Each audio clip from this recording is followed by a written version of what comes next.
Nandana ഹരിപ്രസാദിന്റെ അരികിലെത്തുന്നു. Udaya Varma അണിഞ്ഞ വിവാഹമോതിരം ദൂരേക്കെറിയുന്ന Hariprasad. ഹരിയും നന്ദനയും register മാരേജിനായി സുഹൃത്തുക്കളോടൊപ്പം യാത്ര ചെയ്യുന്നു. മനീഷിനെ തിരക്കി സുമിത്ര അടഞ്ഞുകിടക്കുന്ന കടയിലെത്തുന്നു. മനീഷിനെ കാണാനാവാതെ സുമിത്ര വിഷമിച്ച് വീട്ടിലെത്തുന്നു. യാത്രാവേളയിലുള്ള ഹരിപ്രസാദിന്റെയും നന്ദനയുടെയും സന്തോഷം. രാത്രി ഹോട്ടലിൽ തങ്ങാനുള്ള ഹരിപ്രസാദിന്റെയും കൂട്ടുകാരുടെയും തീരുമാനം. ഇനി തുടർന്ന് കാണുക.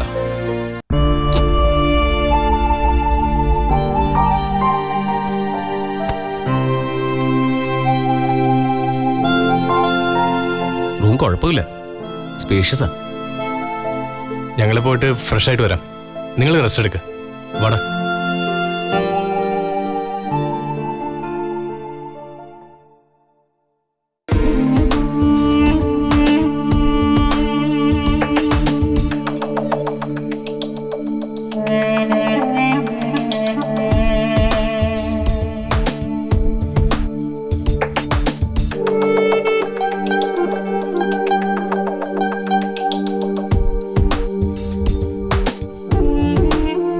ചെറുതായിട്ടൊന്ന് ഉറങ്ങാനുള്ള സമയമുണ്ട്. നന്ദന വേണേ കിടന്നു. വേണ്ട, കിടന്നാലും ഉറക്കം വരില്ല ഹരിയേട്ടാ. തനിക്ക് നല്ല ടെൻഷനുണ്ട്. തന്റെ മുഖം കണ്ടാ അറിയാം. ആകെ ഒരു ഭയം ഉണ്ടെന്നുള്ളത് ശരിയാ. സേഫ്റ്റിയെ കുറിച്ച് ഓർത്തിട്ടാണോ? അല്ല, ഹരിയേട്ടന്റെ കൂടെയല്ലേ ഞാൻ. 100% സുരക്ഷിതയാണെന്നുള്ളത് അറിയാം. അതുകൊണ്ടല്ല, പറഞ്ഞറിയിക്കാനാവാത്തൊരു ഉൾഭയം. വധുവായി ഒരിക്കൽ അണിഞ്ഞൊരുങ്ങിയെങ്കിലും ഒളിച്ചോട്ട് ആദ്യമായിട്ടല്ലേ, അതിന്റെ ടെൻഷനാ.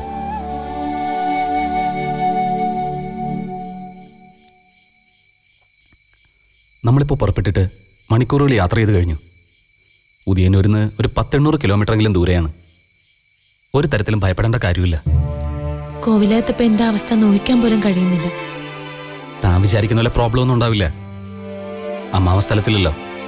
അമ്പിളിയെ കണ്ടിട്ട് ഒരു ദിവസം താൻ ആ കുട്ടിയുടെ കൂടെ തങ്ങാൻ തീരുമാനിച്ചു കാണുമെന്ന് അവരൂഹിക്കും. നാളെ രാവിലെ മടങ്ങിച്ചെല്ലാതാവുമ്പോൾ ചിലപ്പോ സുമിത്രേന്റെ അടുത്ത് ചെന്ന് അന്വേഷിക്കും.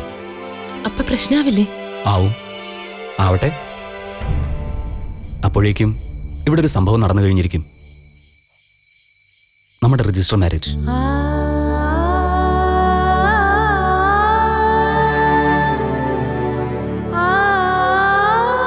രാവിലെ 10 മണിക്ക് രജിസ്ട്രാർ ഓഫീസ് തുറന്നാലുടൻ ആ ചടങ്ങ് നടക്കും.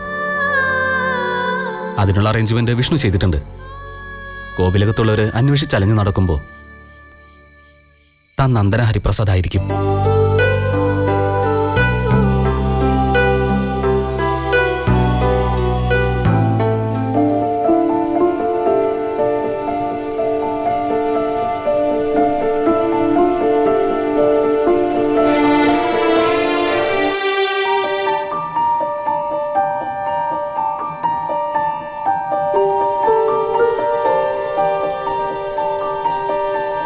നന്ദന എന്താ ആലോചിക്കുന്നത്?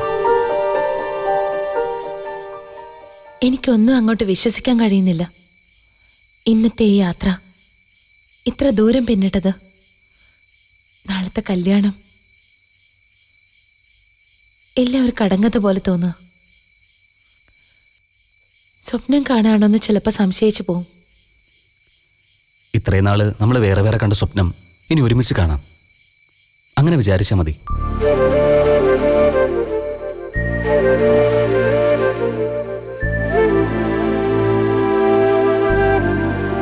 ഒന്നോർത്ത ഇതുവരെയുള്ള നന്ദനയുടെ ജീവിതം ഒരു നീണ്ട യാത്രയായിരുന്നു. കോവിലകത്തുനിന്ന് തൻ്റെ അമ്മ ശിവരാമൻ മാമനോട് പോയത് കന്യാകുമാരിയിലേക്ക്. താൻ ജനിക്കുന്നു. അവിടെ നിന്ന് തിരിച്ചു ഉദയന്നൂരേക്ക്. അവിടെ വെച്ച് തനിക്ക് അമ്മയെ നഷ്ടപ്പെടുന്നു. പിന്നെ പനക്കിലേക്ക്. ബാല്യവും കൗമാരവും എല്ലാം ആ വീട്ടില്. നീണ്ട വർഷങ്ങൾക്ക് ശേഷം വീണ്ടും ഉദയന്നൂരേക്ക്. ഒരു വല്ലാത്ത യാത്ര തന്നെ. ആ യാത്രകളിൽ ഒരിടത്തും സമാധാനം എന്തെന്ന് അറിഞ്ഞിട്ടില്ല ഞാൻ. എന്നും അനിശ്ചിതത്വമായിരുന്നു. ഈ രാത്രിയോടെ ആ അനിശ്ചിതത്വത്തിന് അവസാനമാവുക. നാളെ കഴിഞ്ഞ് കുറച്ച് ദിവസം കൊണ്ട് നമ്മൾ കണ്ണൂർ തങ്ങും. നാട്ടിൽ എന്തൊക്കെ പ്രശ്നങ്ങളുണ്ടാവും അറിയട്ടെ. എന്നിട്ടാവാം മടക്കയാത്ര. പിന്നെ സ്വസ്ഥം, ഗൃഹസ്ഥം. ഹരിയേട്ടന്റെ അച്ഛന്റെ അമ്മയുടെ നിലപാട് എന്തായിരിക്കും? ആദ്യം മുഷിച്ചിലുണ്ടാവും, നാച്ചുറൽ അല്ലേ ഇത്. പിന്നെ നമ്മൾ അംഗീകരിക്കും. എന്തായാലും എൻ്റെ അച്ഛനും അമ്മയല്ലേ. അത് ഹരിയേട്ടന്റെ പ്രതീക്ഷ. ഒരു പക്ഷേ അച്ഛനും അമ്മയെ അംഗീകരിച്ചില്ലെങ്കിലും ഹരിപ്രസാദിന് ഇലക്ട്രിസിറ്റി ബോർഡ് ഒരു ജോലി തന്നിട്ടുണ്ട്. നമ്മളൊരു വീട് വാടകയ്ക്ക് എടുക്കും. അവിടെ നല്ലൊരു നേരം നോക്കി താമസം തുടങ്ങും. എന്താ?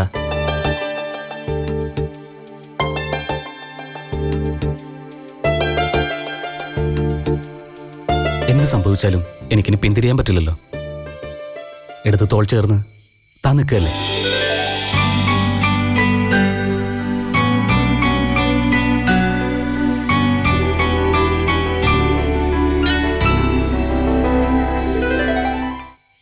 അപ്പോ ഒട്ടും ഉറങ്ങുന്നില്ലെന്ന് തീരുമാനിച്ചു. വേണ്ട ഹരിയേട്ടാ, എനിക്കൊന്ന് കുളിക്കണമെന്നുണ്ട്. ഓക്കെ, അവന്മാരുടെ മുറിയിൽ പോയി ഞാനൊന്ന് ഫ്രഷ് ആയിട്ട് വരാം. അപ്പോഴേക്കും താ കുളിക്കേ.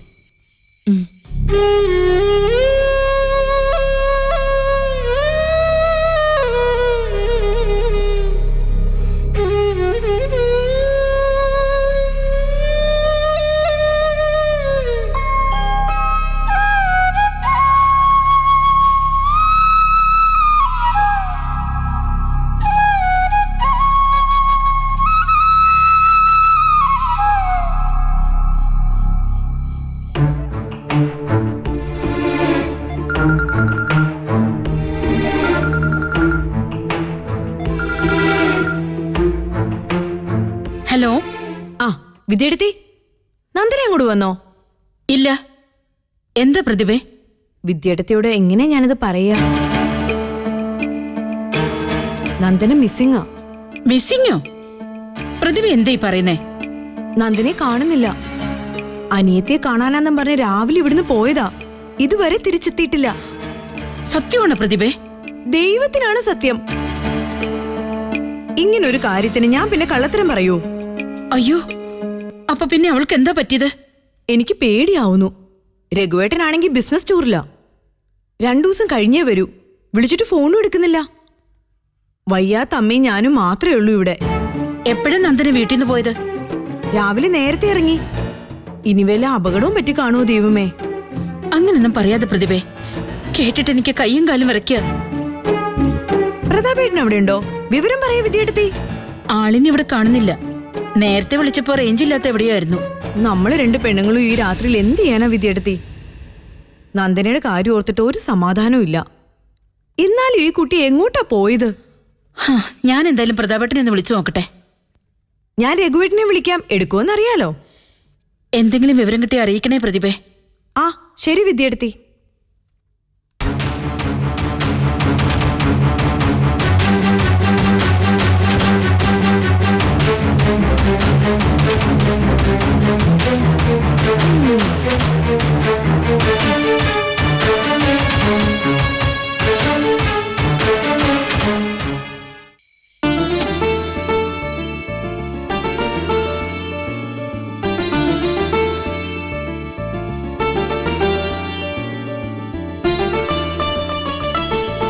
ഞാൻ ഒരു സംശയം ചോദിച്ചോട്ടെ? ചോദിക്കേ. നമ്മളിങ്ങനെ പെട്ടെന്ന് കല്യാണം രജിസ്റ്റർ ചെയ്താ അതിന് നിയമപരമായ വാലിഡിറ്റി ഉണ്ടോ? നേരത്തെ അപേക്ഷ കൊടുക്കാൻ മറ്റും ചെയ്യണ്ടേ? തൻ്റെ സംശയം ശരിയാ. നമ്മൾ നാളെ മാരേജ് രജിസ്റ്റർ ചെയ്യാൻ പോകുന്നത് മുട്ടത്തുകാവ് സബ് രജിസ്റ്റർ ഓഫീസിലാണ്. ചട്ടപ്രകാരമുള്ള പ്രൊസീജിയേഴ്സ് ഇവൻ നേരത്തെ ചെയ്തിട്ടുണ്ട്. ഓഫീസിൻ്റെ നോട്ടീസ് ബോർഡിൽ ഒരു നോട്ടീസ് ഇട്ടിട്ട് ഇവൻ തന്നെ ഇത് വലിച്ചീറി കളഞ്ഞു. ഇനി വരെ സാങ്കേതിക തടസ്സമൊന്നുമില്ല. രജിസ്റ്റർ മാരേജ് എന്ന് വെച്ച് ചടങ്ങൊന്നും ഒഴിവാക്കാൻ പറ്റില്ല. പൂമാല, ബൊക്കെ എല്ലാം വേണം. അതിനുള്ള ഏർപ്പാട് ഞാൻ ചെയ്തോളാം. അന്നേരം അതും ഇതും പറയാതിരുന്നാ മതി. അതുപോലെ കല്യാണം കഴിഞ്ഞുള്ള സദ്യ ഇലയിട്ട് ഊണ് തന്നെ വേണം. പെട്ടെന്നതിപ്പോ ഈ പ്രശ്നങ്ങളൊക്കെ ഒതുങ്ങിയിട്ട് നാട്ടിൽ ചെന്ന് അമ്പലത്തിൽ വെച്ച് മാല ഇടണമെന്നുണ്ട് ഞങ്ങൾക്ക്. ഊണ് മറ്റും അന്നാവാം. അന്ന് നടത്തിക്കോ. നാളത്തെ ഊണിന്റെ ചെലവ് ഞാനാണെങ്കിലോ? അപ്പൊ എല്ലാ പദ്ധതികളും നിങ്ങൾ തയ്യാറാക്കിയിട്ടുണ്ട്. പിന്നെ എന്തിനാ ഫ്രണ്ട്സാന്ന് പറഞ്ഞ് ഞങ്ങൾ കൂടിയിരിക്കുന്നത്? രജിസ്റ്റർ മാരേജ് ആണെങ്കിലും താലി കെട്ടണ്ടേ ഹരിയേട്ടാ? കല്യാണം എന്ന് പറയുമ്പോ അതല്ലേ പ്രധാനം. ശരിയാണല്ലോ, അക്കാര്യം വിട്ടുപോയി. സാരമില്ല, 9:30 തുറക്കുന്ന ജ്വല്ലറി ഉണ്ട്. ഒരു താലി വാങ്ങിക്കാം നമുക്ക്. വേണ്ടെങ്കിലോ?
എന്താ പോരെ?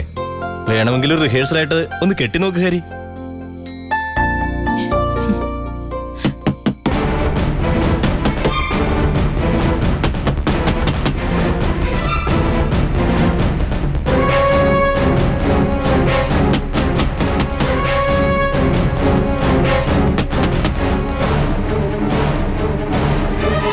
ഞാൻ നോക്കാം.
എന്താ കാര്യം?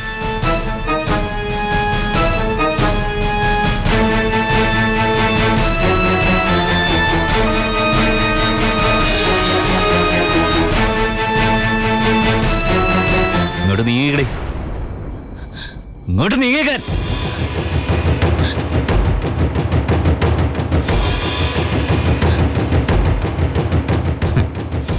ഒരു പെണ്ണും 3 പുരുഷന്മാരും. കൊള്ളാം. നീയാളും മോശമല്ലല്ലോടി. സർ പ്ലീസ്, സാർ ഞങ്ങളെ തെറ്റിദ്ധരിച്ചിരിക്കുക. ഓ അത് ശരി, ഞാൻ തെറ്റിദ്ധരിച്ചിരിക്കുകയാണെന്ന് സാർ അങ്ങ് തീർച്ചപ്പെടുത്തി. എങ്കിൽ സാറ് വിശദീകരിക്കണം, ഞാൻ ശരിയായി ധരിക്കാം. സാറ് വിചാരിക്കുന്ന ഒരു സാഹചര്യത്തിൽ വന്നതല്ല ഞങ്ങൾ. ഇവർ രണ്ടുപേരും എൻ്റെ കൂട്ടുകാരാ. എൻ്റെ പേര് Hariprasad. I M A government employee. So vote? നിന്റെയൊക്കെ ചരിത്രവും ഭൂമിശാസ്ത്രവും അറിയാനല്ല ഞാൻ വന്നത്.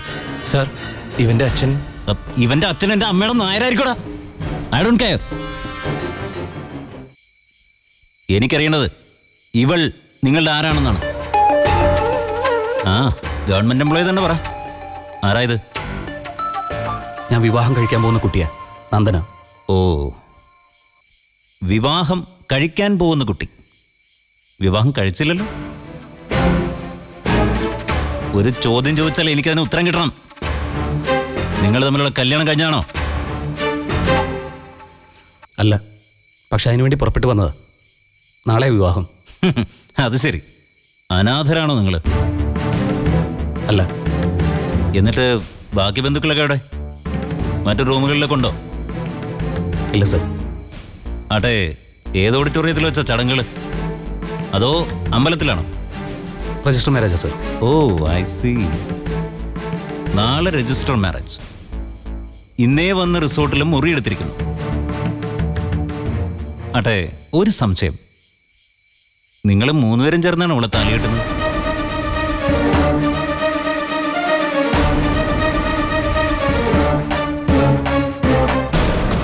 ഒറ്റയ്ക്കാണോ അതോ ഒരുമിച്ചാണോ താലി ചേർത്തലെന്ന്? സർ, കുറച്ചുകൂടെ മാന്യമായിട്ട് സംസാരിക്കണം. അധികം എക്സ്പ്ലെയിൻ ചെയ്യണ്ട. എവിടുന്ന ഒരു പെണ്ണിനെ തട്ടിക്കൊണ്ടു വന്നിട്ട്. തട്ടിക്കൊണ്ട് വന്നൊന്നും അല്ല സർ. ഞാനും ഹരിയേട്ടനും തമ്മിൽ സ്നേഹത്തില. സ്വന്തം ഇഷ്ടപ്രകാരമാണ് ഞാൻ.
ബാക്കി ഞാൻ പറയാം. സ്വന്തം ഇഷ്ടപ്രകാരമാണ് ഇവർ. ഇതൊരു ട്രാപ്പാണ് സർ. ഇവരെ മനഃപൂർവ്വം ചതിയിൽപ്പെടുത്താൻ.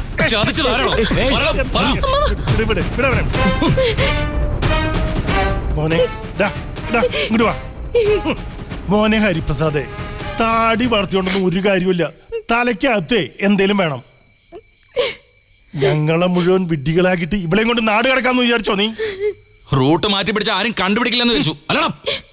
ദേ റോഡായ റോഡിലെല്ലാം പോലീസ് ക്യാമറ വെച്ചിരിക്കുന്നതേ നേരം പോക്കിനല്ല. ഇപ്പൊ മനസ്സിലായില്ലേ ഞങ്ങൾ എങ്ങനെയാ നിങ്ങളെ ഫോളോ ചെയ്തതെന്ന്? സത്യസന്ധനായ ഈ സർക്കിൾ ഇൻസ്പെക്ടറിന്റെ സേവനം ഞങ്ങൾക്ക് കിട്ടുകയും ചെയ്തു. സർ, ഈ അന്യായത്തിന് ദയവ് ചെയ്ത് സാർ കൂട്ടു നിൽക്കരുത് സർ. ഞങ്ങളുടെ ആഗ്രഹപ്രകാരം വിവാഹം കഴിക്കാനുള്ള എല്ലാ റൈറ്റ്സും എനിക്ക് നന്ദനിക്കുണ്ട്. പിന്നെന്തിനാ നീ വിളിച്ചോടിയേ? സർ, നന്ദനെ ഇവർ ബലം പ്രയോഗിച്ച് മറ്റൊരാൾക്ക് കല്യാണം കഴിച്ചു കൊടുക്കാൻ തീരുമാനിച്ചിരിക്കുക. ഈ കുട്ടിക്ക് ആ ബന്ധം ഇഷ്ടമല്ല.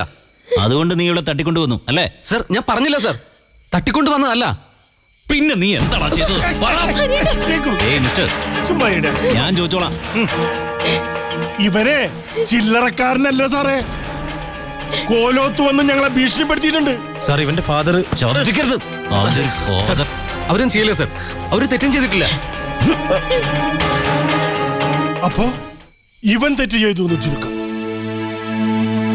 ഒരു കംപ്ലൈന്റ് കൂടി ഉണ്ട് സാർ. എന്താ എഴുതുന്നത്? കോലൂത്തിന് കുറച്ച് ഗോൾഡ് മോഷണം പോയിട്ടുണ്ട്. അതെയോ? എന്നിട്ട് ഇതുവരെ എന്നോടാരും പറഞ്ഞില്ലല്ലോ. എത്ര സ്വർണ്ണുണ്ട്? കൃത്യമായിട്ട് അറിയില്ല, എന്നാലും കുറച്ചുണ്ട്. എന്നാലും അതാര് കൊണ്ടുപോയി? ഇവരുടെ ലഗേജ് പരിശോധിക്കണമെന്ന് എനിക്ക് ഒരു റിക്വസ്റ്റ് ഉണ്ട് സാർ. അതിന്റെ ഒന്നും ആവശ്യമില്ല രഘുനാഥ. സാറേ, ഇത് വെറും ഒരു പ്രേമ കേസാണ്, വേറൊരു ലക്ഷ്യമില്ല. സംശയം പറഞ്ഞ സ്ഥിതിക്ക് പരിശോധിക്കണം. വേണ്ടടാ, അങ്ങനെ ആരും അണ്ടർ എസ്റ്റിമേറ്റ് ചെയ്യണ്ട സർ. പ്ലീസ്, എന്റെ ബാഗ് ആ റൂമിലുണ്ട്, നോക്കണം സർ. വെല്ലുവിളിച്ച സ്ഥിതിക്ക് നോക്ക് സാറേ. ചില പഠിച്ച കള്ളന്മാരിങ്ങനെ. ഒന്ന് പോയി നോക്കണം സർ. ഒരു കാര്യമില്ല.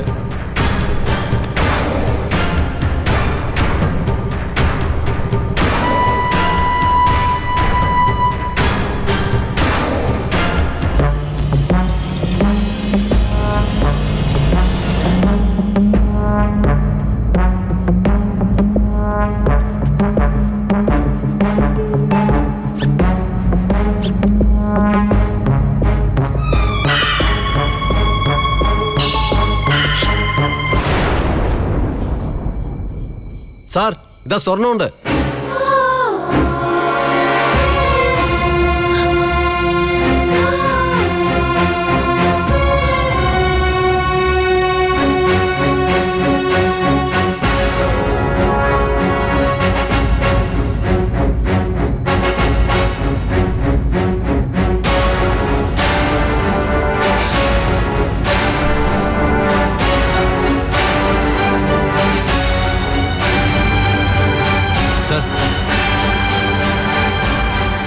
ഇത് തന്നെയാണ് സാറേ നഷ്ടപ്പെട്ട സ്വർണം.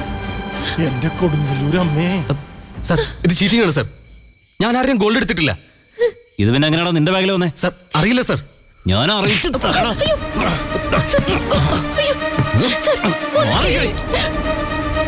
എന്നാലും കൈവിട്ട കേസായി പോയല്ലോ സാറേ.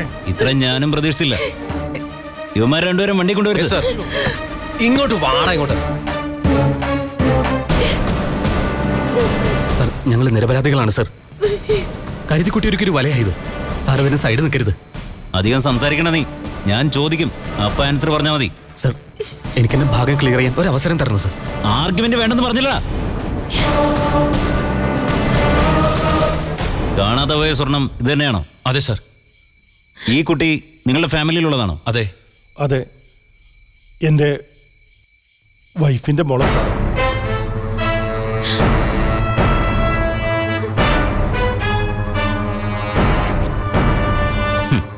രണ്ടും വിഷമിക്കുമല്ലോ.